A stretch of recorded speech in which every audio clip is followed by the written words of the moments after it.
Hey there, my name is Megan and welcome to my channel or welcome back. Today I'm going to be doing a book review for Phantasma by Kaylie Smith. Phantasma is an adult standalone romantasy, and it is the first book that I have ever read by this author. The way that I structure my book reviews is I discuss the plot of the book, the things that I liked, the things that I didn't like, and then I give the book an overall rating. I always put timestamps down below in the description box, so make sure you're checking those out if you want to skip to any one section. But before we go ahead and get on into the book review, if you are not already subscribed to my channel, please consider hitting that subscribe button as well as giving this video a like. In Phantasma, we are following a main character named Ophelia. She lives in New Orleans at their home, Grimm Manor, with her sister and her mother. One day, the girls wake up to find that their mother has passed away, and they assume responsibility of Grimm Manor. But what they learn is that their mother has taken out a loan against the house and has not been paying it back, so the bank is going to essentially foreclose on the house, and the girls don't have any money to rectify this.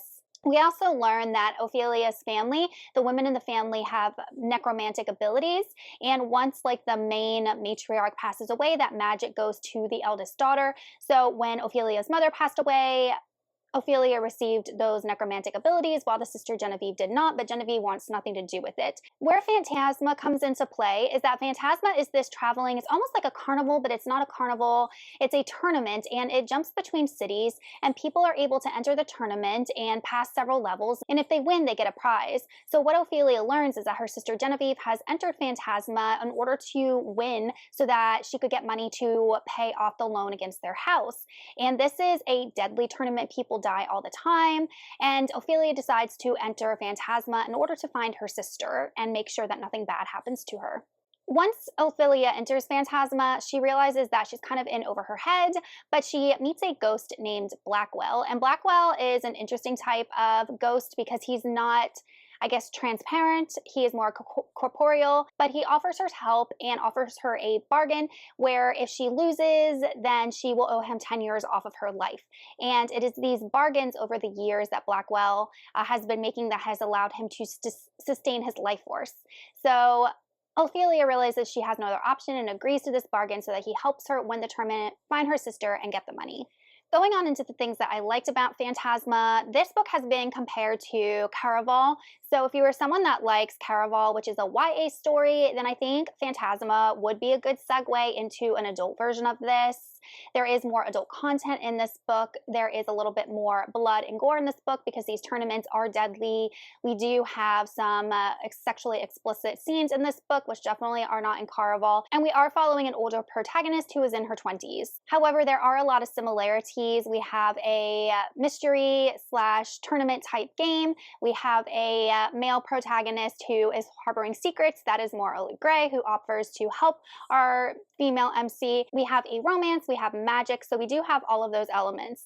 Having said that, I really did like the world that Kaylie Smith created. So she has kind of like a hierarchy of different beings in this world, from devils to ghouls to apparitions to ghosts, and they all have their different rules for how they exist within our world. And we do meet these different types of magical characters in this book, and my favorite was definitely the devils because you definitely couldn't trust them. But from a romantasy perspective, she was trying to write them as sexually alluring and appealing and somewhat dangerous. I also thought the trials were pretty well done. I thought that they were very creative and definitely trials that would result in someone dying, which happens in the book if you do not do them right. And without Blackwell's help, Ophelia definitely would have struggled through some of these trials, but some of them she managed to do on her own. If you're someone who liked Serpent and the Wings of Night, where Aurea was going through all of those bloody trials, this will definitely suit your taste, except there is not as much, I guess, physical brawling. It's more about being clever, listening to the clues, and using your brains than your physical prowess. I do like how the plot was broken up with the bits of romance that the author put in here. This is definitely more of a plot-heavy book, but it was nice to have those intense scenes of going through the trials broken up by the relationship Ophelia was developing with Blackwell, as well as the smut scenes. Moving on into the things that I didn't like, which unfortunately is going to be a lot more than the things that I liked. I'm going to start with the characters and the character development. We have very, very cookie cutter characters. The main character, Ophelia, was a Mary Sue. She could have been any female character from any YA story. We have Blackwell, who once again was just embodying several characteristics that I've seen a million times in other books, where he would do anything for the woman he loves, where he's morally gray and holding secrets, and it just wasn't anything new. And I really had a hard time wrapping my head around the fact that he was a ghost, because she like could physically touch him, but then like he's not a ghost, and like they were having a sexual relationship and he's a ghost. So I didn't like that aspect of Blackwell's character at all. And then these side characters were 100% completely underdeveloped. There were supposed to be several characters that were with Ophelia when she was going through these trials, and all we get is like names from them. We don't get any aspect into their personality, and at like halfway through the book at one point, she's still introducing new characters that were supposed to be there from the beginning, and none of them were developed. And we even get this kind of antagonistic character named Cade, who just, oh my God, he was supposed to be a grown man and was acting like a middle school boy, like 14 years old. It was so badly written. I don't know if the author was just trying to add in some conflict, but it was completely unnecessary. He was horribly written. No one is that insane.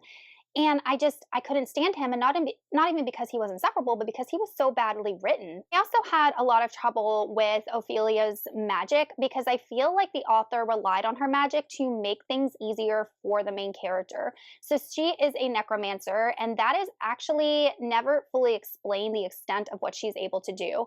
But she's able to radiate magic sparks that she can throw at people and electrocute them. And then she's able to become a specter. So she's able to go from like physical flesh and blood to transparent and ghost like, which I guess as a necromancer makes sense. But anyway, these characteristics, these traits of her magic just seemed way too convenient for me and really helped her pass a lot of the trials. And then the author just added in a lot of this unnecessary drama regarding the relationship between Blackwell and Ophelia. And I felt like I was reading a high school romance. It was so bad. So Ophelia is like 23 or 24 years old, and she goes off and like kisses a devil just to piss Blackwell off. It is so immature. And then we have just the whole dynamic of, oh, we shouldn't be doing this. Let's just make this casual. Let's not communicate. Let's not tell each other our feelings. Let's lie to one another. Like, that is a recipe for disaster for anyone that is trying to be in any sort of serious relationship. Not communicating, not talking to each other, not telling each other your feelings, going off and trying to piss each other off on purpose. Like, it was so juvenile. And honestly, if I was Ophelia, I wouldn't have put up with Blackwell's crap. And if I was Blackwell, I wouldn't have put up with Ophelia's crap, because it was so immature. And lastly, the whole premise of this book, the whole premise of Ophelia going to Phantasma, was to find Genevieve, her sister. And yes, she does. And it was so anticlimactic, because one day Genevieve just shows up and she's like, "Hi, sis." Like, you missed a huge opportunity, Miss Kaylie Smith. You could have had Ophelia rescue Genevieve from a trial, made some sort of dangerous, cool, suspenseful situation, because we've been building up to this moment when she finds her sister, and it was so boring. Missed opportunity on that one. The last thing I wanted to add was some representation that the author included surrounding obsessive compulsive disorder, and she does have some author's notes in the back of the book regarding this. I personally have no experience with OCD, and I don't even know if I've ever read a book where it was represented. So I can appreciate that the author took this upon herself to include a character that dealt with this challenge, and I commend her for that. I cannot speak to how well OCD is represented in this book, because, like I said, I've never experienced it and I've never read anything I think that addresses it. But if you are someone that deals with this and you're interested in reading a book that takes on this subject in a tactful manner, then I think this is a good go for you. Okay, you guys, that is it for my review of Phantasma by Kaylie Smith. Unfortunately, this one missed the mark for me on so many different areas. Really, the only thing I liked was the world building, the magic, the magical creatures, but I just found our characters very lackluster. The romance was completely average, and the author included things that were just a bit too convenient in my opinion, and I'm giving Phantasma a very generous 3 out of 5 stars. All right, you guys, let me know in the comments if you read this book and what you thought of it, or if you have any recommendations similar to this type of story. Thank you so much for watching, and I will see you all in another video soon. Goodbye.